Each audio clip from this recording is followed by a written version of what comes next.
సంవత్సరాల తరబడి ఎన్ని మందులు వాడినా మీ మోకాల నొప్పులు తగ్గట్లేదా? ప్రాణ పెయిన్ క్లినిక్ లో అత్యాధునిక చికిత్స. ఆనాడు 2004 సంవత్సరంలో శ్రీమతి సోనియా గాంధీ గారు కరీంనగర్ గడ్డ మీద నుంచి ఈ ప్రాంత ప్రజలకు ఇచ్చిన మాట నిలబెట్టుకోవడానికి మాట తప్పని మడమ తిప్పని నాయకురాలుగా తెలంగాణకు ఆనాడు ఇచ్చిన గ్యారంటీని ఎన్ని కష్టాలు, ఎన్ని నష్టాలు, ఎన్ని ఇబ్బందులు ఎదుర్కొన్న 4 కోట్ల తెలంగాణ ప్రజలకు తెలంగాణ రాష్ట్రాన్ని ఇచ్చి మాట నిలబెట్టుకున్న నాయకురాలు సోనియా గాంధీ గారు. ఇది నేను కాదు, వాళ్ళ నాయకుడు ఇక్కడ నిలబడి చెప్పిండు. ఇవాళ వాళ్ళకు గుర్తు లేకపోతే మీ ద్వారా మిమ్మల్ని అడుగుతున్నా, ఓ రోజు వారు ఇక్కడ నిలబడి సోనియా గాంధీ గారి దయ వల్లనే, సోనియా గాంధీ గారి ఉక్కు సంకల్పం వల్లనే ఈ తెలంగాణ రాష్ట్రం వచ్చిందన్న చెప్పిన విషయాన్ని మీరు అనుమతిస్తే ఇక్కడ కెమెరా, ఇక్కడ వీడియో పెట్టి, ఇక్కడ మొత్తం టీవీ పెట్టి మీ ద్వారా వాళ్లకు తెలంగాణ ప్రజలకు నేను చూపించదలుచుకున్న అధ్యక్ష. ఇదే కాకుండా అధ్యక్ష వస్తున్నా అక్కడికి కూడా వస్తున్నా. తొందరవాడు అంత తొందర ఎందుకు? నీది కూడా మేనేజ్మెంట్ కోటానే తెలుసు కదా. ఆ గట్టిగా అరుస్తున్నాయని కూడా మేనేజ్మెంట్ కోటానే. సో అదేవిధంగా అధ్యక్ష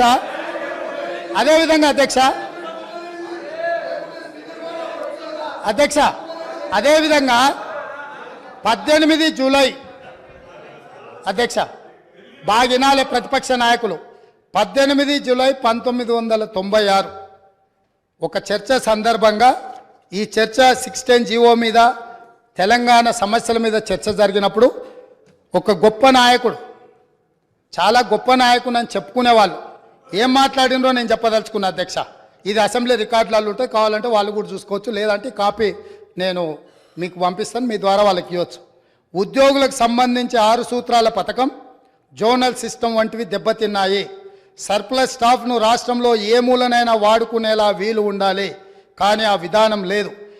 మనం విధించుకున్న ఆటంకం 6 సూత్రాల జోనల్ విధానం. సిబ్బందిని వినియోగించుకోలేక, పని లేకపోయినా కోట్ల లక్షల రూపాయలు నిరర్థకంగా పెట్టుకొని ఖర్చు చేస్తూ వృధా చేస్తున్నాం. ఈ విధానంలో మార్పులు చేయాలి, డైనమిక్గా మూవ్ కావాలి.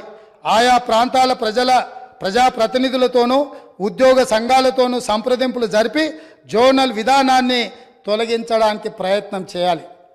ఆనాడు 69 తెలంగాణ ఉద్యమంలో ఎంతోమంది అమరులై కేంద్ర ప్రభుత్వంతో కొట్లాడి నిటారుగా నిలబడి సాధించుకున్న జోనల్ విధానాన్ని, జోనల్ విధానం ద్వారా ఉద్యోగ ఉపాధి అవకాశాలలో తెలంగాణ వాటాను, కోటాను నిర్ణయం చేసి జోనల్ విధానం తీసుకొస్తే ఈ 18 జూలై 1990 నాడు ఆనాడు మంత్రిగా ఉన్న శ్రీ గౌరవనీయులైన కల్వకుంట్ల చంద్రశేఖరరావు గారి ప్రసంగంలోని పాఠం ఇది. వారికి తెలంగాణ ప్రజల పట్ల, తెలంగాణ విధానాల పట్ల ఉన్న నిబద్ధత. ఈరోజు వాళ్ళు ఇక్కడ వచ్చి వారి వారసులం మేము, మా అంత ప్రబుద్ధులే లేరు, మా అంత గొప్ప ఉద్యమకారులే లేరు, తెలంగాణ అంటే మేమంటే తెలంగాణ అని గొప్పలు చెప్పుకునే వాళ్ళు ఇదే సభలో ఇక్కడే నిలబడి కల్వకుంట్ల చంద్రశేఖరరావు గారు మాట్లాడిన ప్రసంగం ఇది. ఇట్లా మాట్లాడినందుకు వారి తరఫున ఇక్కడ మాట్లాడిన వాళ్ళు మొదట తెలంగాణ ప్రజలకు క్షమాపణ చెప్పి జోనల్ విధానాన్ని, 6 సూత్రాల విధానాన్ని వ్యతిరేకించినందుకు తెలంగాణ ప్రజలకు క్షమాపణ చెప్పి మాట్లాడితే బాగుంటుంది.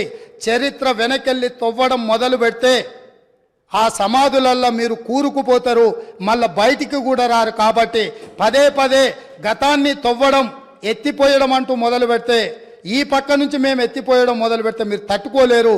అందుకే 2 జూను 2014 నుంచి తెలంగాణ రాష్ట్రం ఏర్పడ్డ తర్వాత జరిగిన పరిణామాల మీద మొదటి 9.5 సంవత్సరాలు మీరు పరిపాలన అందించారు. రాబోయే 10 సంవత్సరాలు మేము పరిపాలన అందించబోతున్నాం.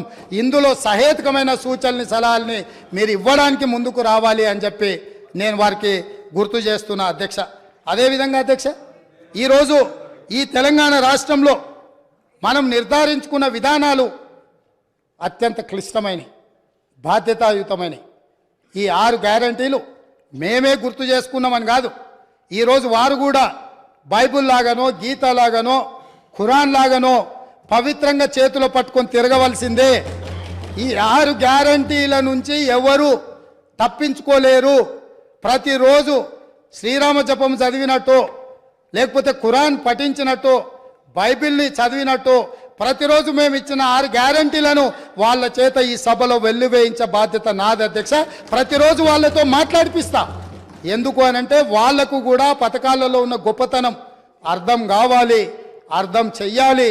అందుకే మీరు మిమ్మల్ని విజ్ఞప్తి చేస్తున్నా, రిక్వెస్ట్ చేస్తున్నా, వాళ్లకు అవసరమైనప్పుడు మైక్ ఇచ్చి వాళ్ళని ఎప్పటికప్పుడు మాట్లాడించాల్సిందిగా నేను కోరుకుంటున్నాను అధ్యక్ష.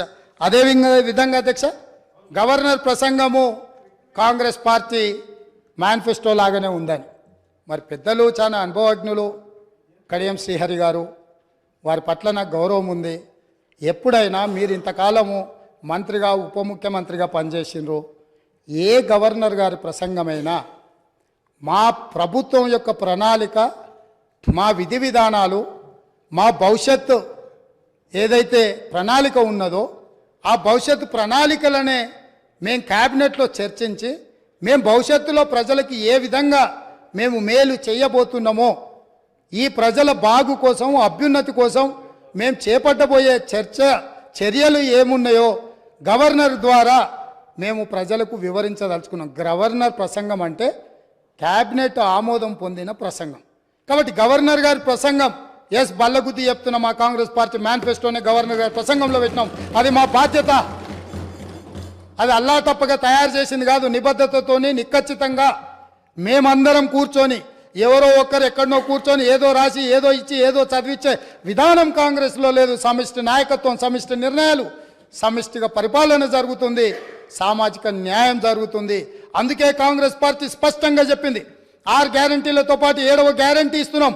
ప్రజాస్వామ్యాన్ని ప్రజలకు అందిస్తాము, ప్రజలకు స్వేచ్ఛనిస్తాం, ప్రజలకు సామాజిక న్యాయాన్ని అందిస్తాం, సమానమైన అభివృద్ధిని తీసుకొస్తామని చెప్పి ప్రజలకు మేము మాట ఇచ్చినాం. 2004 నుంచి 2014 వరకు తీసుకొచ్చిన సంక్షేమ పథకాలు, అభివృద్ధి పథకాలు ఈరోజు హైదరాబాద్ నగరంలో ఉన్నాయంటే ఔటర్ రింగ్ రోడ్ వాళ్ళు కట్టినరా అధ్యక్ష? అంతర్జాతీయ ఎయిర్పోర్ట్ వాళ్ళు కట్టినరా?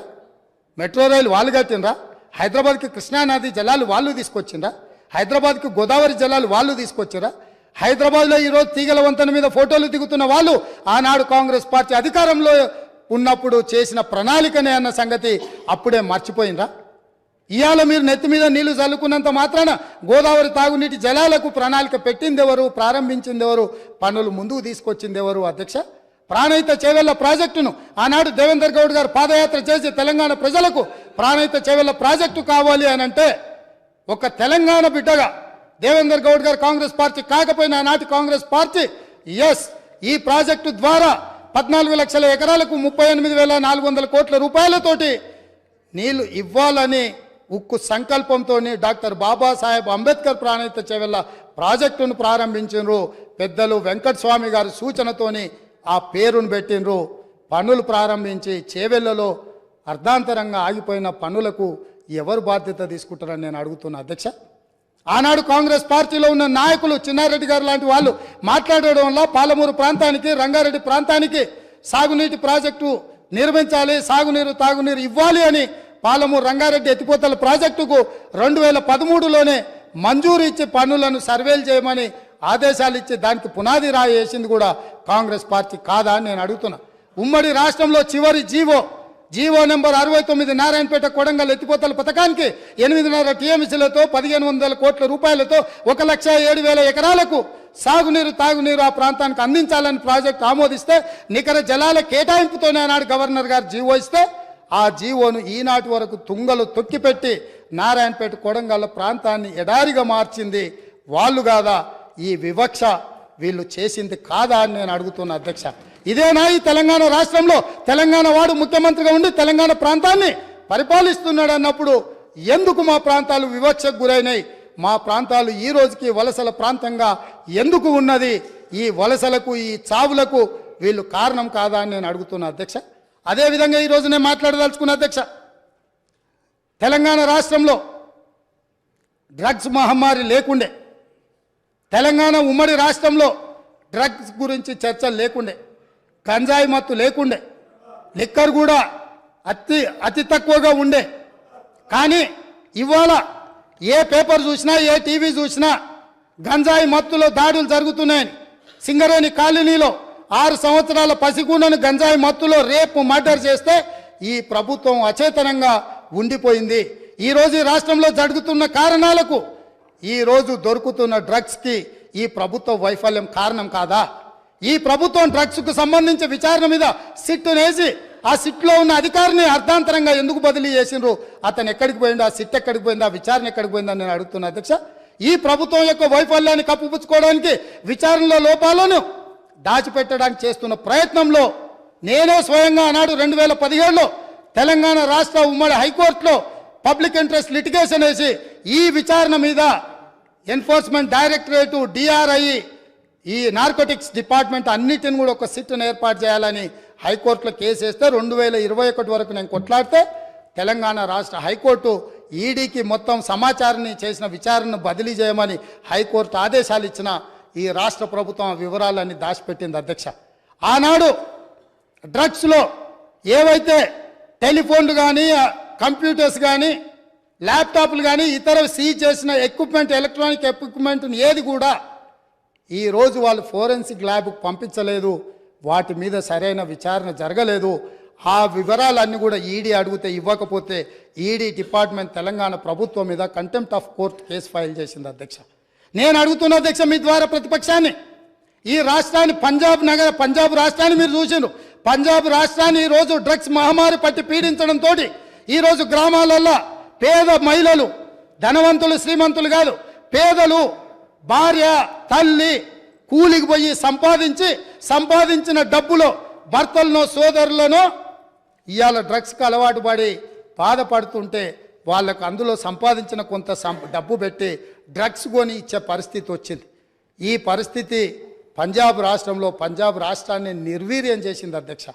పంజాబ్లో యంగ్ విడోస్ చిన్న వయసులోనే మహిళలు వితంతువులుగా మారుతుంటే డ్రగ్స్ బారిన పడి ఈరోజు చావులను మనం కల్లారో చూస్తుంటే, రాష్ట్రమే నిర్వీర్యం అయిపోతుంటే, యువత డ్రగ్స్ బారిలో పడి చచ్చిపోతుంటే, తెలంగాణ రాష్ట్రంలో పూర్తిగా కూకటి వేళ్లతో పెకిలించి వేయాల్సిన ఈ డ్రగ్స్ మహమ్మారి విషయంలో ఎందుకు విచారణలో ఈ ప్రభుత్వం ఆనాడు జాప్యం వహించింది?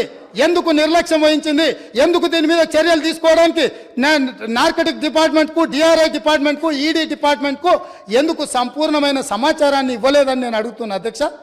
ఈరోజు నేను టీఎస్ న్యాబ్లో ఒక అడిషనల్ డీజీ క్యాడర్ ఆఫీసర్ను పెట్టి ఎంపవర్ చేసి ఇవాళ ఈ రాష్ట్రంలో డ్రగ్స్ అనే పదం వినిపించొద్దు, ఈ రాష్ట్ర సరిహద్దులు ఎవడు గంజాయితో రావద్దు, ఎవడు వచ్చినా ఎంత పెద్దవాడైనా ఎంత గొప్పవాడైనా వాళ్ళ వెనకాల ఎవరు ఉన్నా ఊచలు లెక్క పెట్టాల్సిందే, లెక్క పెట్టియాల్సిందే అని ఈరోజు నా ప్రభుత్వం, మా మంత్రివర్గ సహచరులు తీసుకున్న నిర్ణయాన్ని ఈ ప్రతిపక్షాలు అభినందించాల్సిన అవసరం లేదు అధ్యక్ష.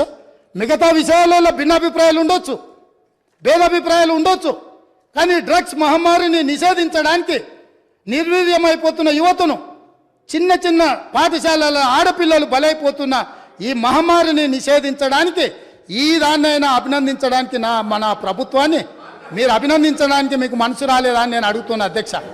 అంటే ఈరోజు ఈ సభలో వీళ్ళందరూ మిగతా వాటిలలో వాళ్ళకి రాజకీయ కోణాలు ఉండొచ్చు, కానీ ఈ విషయంలో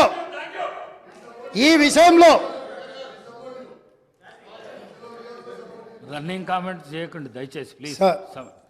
సార్ పాపం తెలియక అట్లా అంటుండే, కానీ తర్వాత ఆయనకుండే బాధలు ఆయనకుంటాయి. ఎందుకంటే ఎవరైతే ఈ అంశం మీద పూర్తి స్థాయిలో మాట్లాడినరో వారు బాధ్యత తీసుకొని మిగతా విషయాలలో మాకు భిన్నాభిప్రాయాలు ఉన్నా డ్రగ్స్ నిర్మూలన విషయంలో, మత్తు పదార్థాలను నిషేధించడంలో, గంజాయి ఇతర మత్తు పదార్థాలను ఈ రాష్ట్ర సరిహద్దులను దాటి లోపలికి రానివ్వకుండా కంచేసి కాపాడాల్సిన బాధ్యత ఈ 119 మంది శాసనసభ్యుల మీద ఉన్నది అని మనందరం ఏకగ్రీవంగా ఈ విషయంలో ఒక అభిప్రాయానికి వచ్చినుంటే ఎంత మంచి సందేశం ఇవాళ తెలంగాణ ప్రజలకు చేరుండేది అధ్యక్ష. కాళ్ళు వనకాలి అధ్యక్ష. ఎవరైనా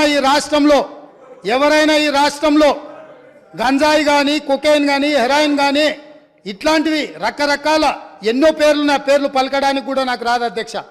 వీటన్నిటినీ 100% ఉక్కు పాదంతో అణిచివేస్తాం, ఎంత వాళ్ళున్నా బొక్కలేస్తామనే నిబద్ధతతో మా ప్రభుత్వం పనిచేయబోతుంది. దీనికైనా వాళ్ళు పూర్తి స్థాయిలో మద్దతు పలకాలి అని చెప్పి మీ ద్వారా వారికి విజ్ఞప్తి చేస్తున్నా అధ్యక్ష.